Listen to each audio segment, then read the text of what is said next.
আল্লাহ কোরআনে আয়াত নাযিল করে দিলেন, লাকাদ সামিআল্লাহু কাওলাল্লাযীনা ক্বালু ইন্নাল্লাহা ফাকীর ওয়া নাহনু আগনিয়া। যে ইহুদি বলেছে আমার আল্লাহ ফকির আর আমরা ধনী, ওই কথা দুনিয়ার কোনো মানুষ না শুনলেও আমি আল্লাহ শুনেছি। ও আমার হাবিব, আমার বন্ধু আবু বকরের বেলায়, আমার আবু বকরের বেলায় দুনিয়ার কোনো মানুষের সাক্ষীর প্রয়োজন নাই। আমি আল্লাহ নিজে কোরআনের আয়াত নাযিল করে দিই, আমি আল্লাহ নিজে আবু বকরের সাক্ষী হয়ে গেলাম।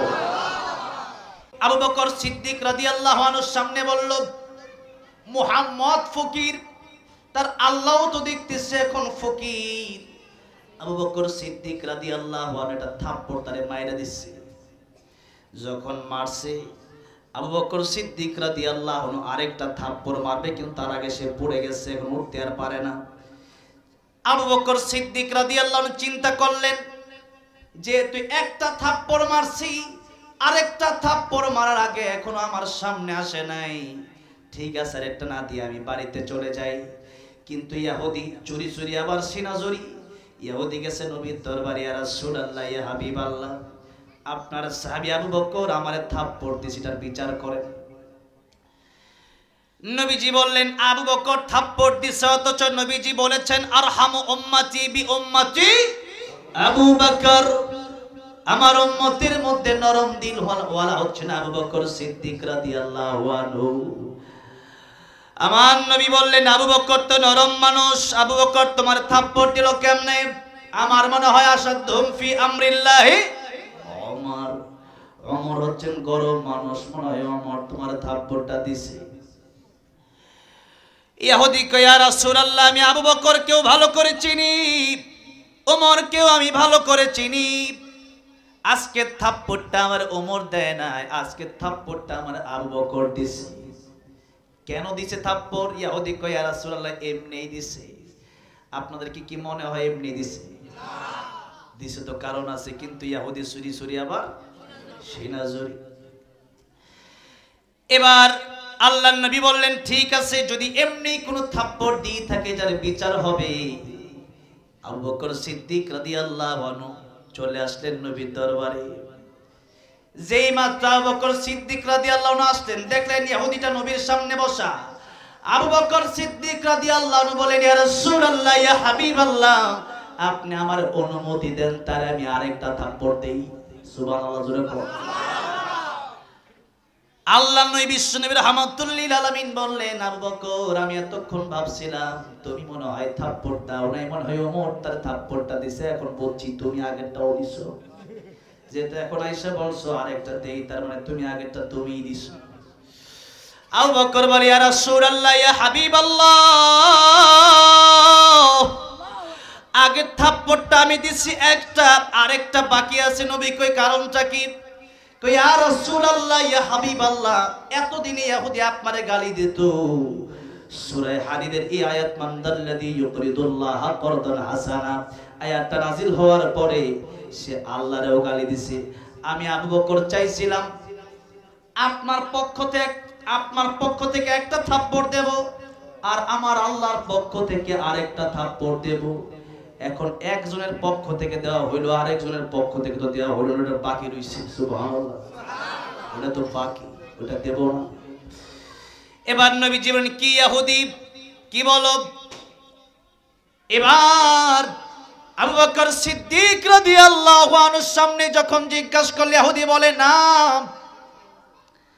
আমি কোনো গালি দেই নাই, আমি কোনো গালি দেই নাই, আবু বকর এমনি থাপ্পড়টা দিছে। আমার নবী বলেন এটা ইসলামের কোড, সাক্ষী আনতে হবে। এবার ইহুদির সাথে আরেকটা ইহুদি ছিল, কিন্তু আবু বকর রাদিয়াল্লাহু আনহুর সামনে কোনো মুসলিম ছিল না।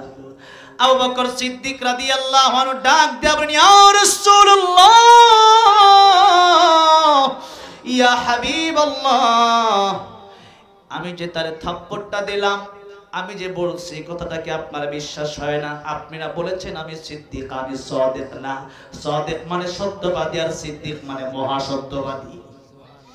নবীজি মেরাজ থেকে এসে বলেছেন আবু জাহেল, আমি মেরাজে গিয়েছিলাম, আবু জাহেল কই মুহাম্মদ পাগল হয়ে গেছে, নাউজুবিল্লাহ।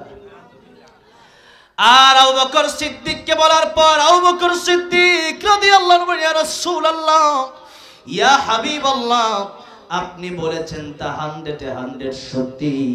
40টা বছর আপনার সাথে নবুয়ত প্রাপ্তির আগে ছিলাম, নবুয়ত পাওয়ার পরেও ছিলাম, কোনদিন আপনি একটা মিথ্যা কথাও বলেন নাই। চিৎকার মেরে বলা যাবে না সুবহানাল্লাহ। একটা মিথ্যা কথাও জীবনে বলেন নাই, আজকেও বলবেন না। নবীজি বললেন, আবু বকর তোমাকে আমি উপদেশ দিলাম সিদ্দিক। আবু বকর বললেন, ইয়া রাসূলুল্লাহ, ইয়া হাবিবাল্লাহ, আপনি না বলেছেন আমি সিদ্দিক মহাসত্যবাদী। নবী বললেন, আবু বকর তুমি সিদ্দিক হতে পারো, মহাসত্যবাদী হতে পারো, কিন্তু আবু বকর শোনো, ইসলামের কোর্টে সাক্ষী ছাড়া কোনো বিচার হবে না। আবু বকর তুমি কি সাক্ষী আনতে পারবা? আবু বকর সিদ্দিক রাদিয়াল্লাহু আনহু বলে, ইয়া রাসূলুল্লাহ, আমাকে কত কাফের আঘাত করেছে তার পাল্টা জবাব আমি দেই নাই, আমাকে কত কাফের গালি দিয়েছে তার পাল্টা জবাব আমি দেই নাই, কিন্তু ইয়া রাসূলুল্লাহ, আল্লাহ রাসূলের বিরুদ্ধে কথা বললে আমি একটা সেকেন্ডের জন্য আবু বকর সইতে পারি না। আল্লাহু আকবার। একটা সেকেন্ডের জন্য আমি সইতে পারি না। আর সেই থাপ্পড় দিতে গিয়া যদি, আল্লাহর কোরআনের পক্ষে কথা বলতে গিয়ে যদি আমার জীবন যায়, আমি জীবন দিতে রাজি আছি। আমার নবী বিচার শুরু করে দিবেন, সাক্ষী তো নাই, কিন্তু বিচার হবে, আবু বকরের বিপক্ষে চলে গেল বিচার। এদিকে আমার আল্লাহ রাব্বুল আলামিন বললেন, জিবরাইল আমার নবীর দরবারে যাও। জিবরাইল আলাইহিস সালাম চলে আসলেন। বিচার হওয়ার আগ মুহূর্তে জিবরাইল আলাইহিস সালাম হাজির। ইয়া রাসূলুল্লাহ, ইয়া হাবিবাল্লাহ, দুনিয়ার মানুষের সাক্ষীর দাম বেশি না, আল্লাহর সাক্ষীর দাম বেশি। ওমান আসদাকু মিনাল্লাহি কিলা, আল্লাহর চেয়ে সত্য কথা আর কারো আছে নাকি? নাই। এই জন্য আল্লাহ কোরআনে আয়াত নাযিল করে দিলেন, লাকাদ সামিআল্লাহু কাওলাল্লাযীনা ক্বালু ইন্নাল্লাহা ফাকীর ওয়া নাহনু আগনিয়া। যে ইহুদি বলেছে আমার আল্লাহ ফকির আর আমরা ধনী, ওই কথা দুনিয়ার কোনো মানুষ না শুনলেও আমি আল্লাহ শুনেছি। ও আমার হাবিব, আমার বন্ধু, আবু বকরের বেলায়, আমার আবু বকরের বেলায় দুনিয়ার কোনো মানুষের সাক্ষীর প্রয়োজন নাই। আমি আল্লাহ নিজে কোরআনের আয়াত নাযিল করে দিয়ে আমি আল্লাহ নিজে আবু বকরের সাক্ষী হয়ে গেলাম।